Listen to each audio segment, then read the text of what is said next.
Marilyn Chewinski, and today I will be covering gender. Giving a ballpark estimate, what would you say the ratio of men to women were in this meeting? When I was Director of Athletics? Correct. When I was named Director of Athletics, I was the first Director of Athletics in charge of men's and women's athletics in the state of Maine. There was only 2 of us in New England and only 4 of us in the country. Wow, pretty impressive.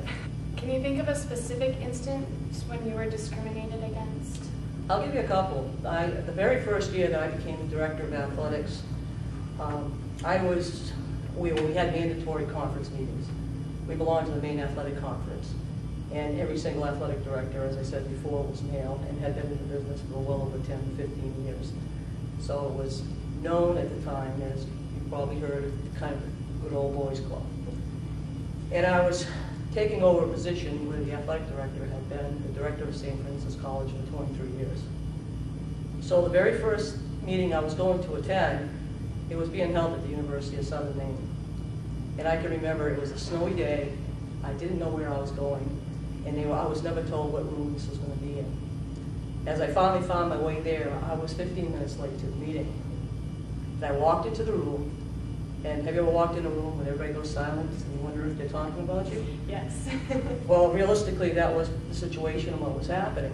So I took my place, and the president of the Maine Athletic Conference at the time, I didn't even know the gentleman's name, he lifts up a piece of paper and he said, "Good thing you made it." That was the first comment that I heard in my first meeting as a Director of Athletics. Good thing you made it. And I want you to know, because you were late, we started drafting a letter here that's going to be mailed to your president. And in this letter, it states all of the expectations that we have of you as an athletic director and everything that we consider that you need to do in order to be professional and be viewed upon as an athletic administrator. And this is being sent to your president. No introductions. I spent 2 hours at a meeting not knowing who was sitting around the table gawking at me. And that was my first encounter of the fact of maybe I'm not supposed to be where I'm supposed to be. Later that year, about a month later, we had no athletic facilities. We did not have an indoor gym, and I had to hire out 9 gyms around York County to be considered as our home gyms. And I had to go to each gym by myself on my hands and knees and put down a 3-point arc, because high schools didn't play with a 3-point shot at the time. And I remember we were playing against the University of Maine in Farmington, and 3 days later I was called to my president's office for the second time in terms of, is this the kind of job we're going to expect from her as an administrator? That this is not, she's not taking these sports seriously, and this is totally unacceptable, the way that she marked that floor. And that crease in that line, in that arc, couldn't have been more than a 4-inch overlay of the tape where I had cut it. And so that was my second one. The third time, I walked in, and it was in the wintertime. They had, the athletic directors meeting took place in conjunction with the Final Four, which was the state of Maine men's basketball tournament.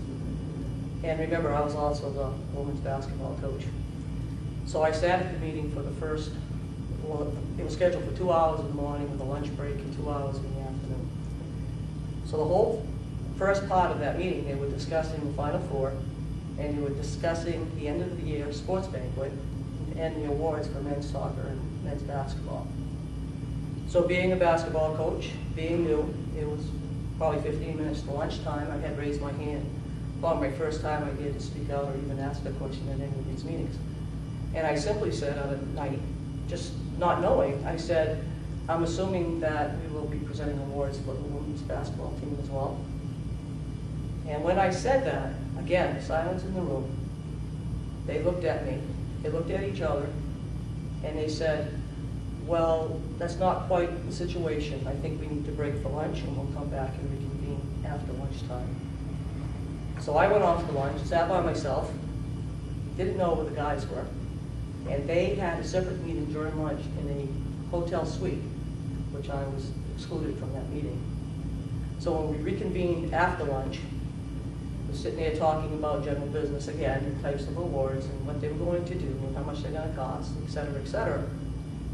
So it was getting close to the end, and the president said, is there any more business, any new business? And I said, I raised my hand again, and you could see the faces around the room like, oh my God, she's not going to give this up. And I said, no one's answered my question. I said, do we do this for the women as well as the men? So the answer from people around the room is no, this is for men only. It's for men's basketball. It's for men's soccer. And we have never done this for the woman ever in the past. And I will never forget the gentleman, because this gentleman, in my opinion, broke through the ice for me as a professional and administrator.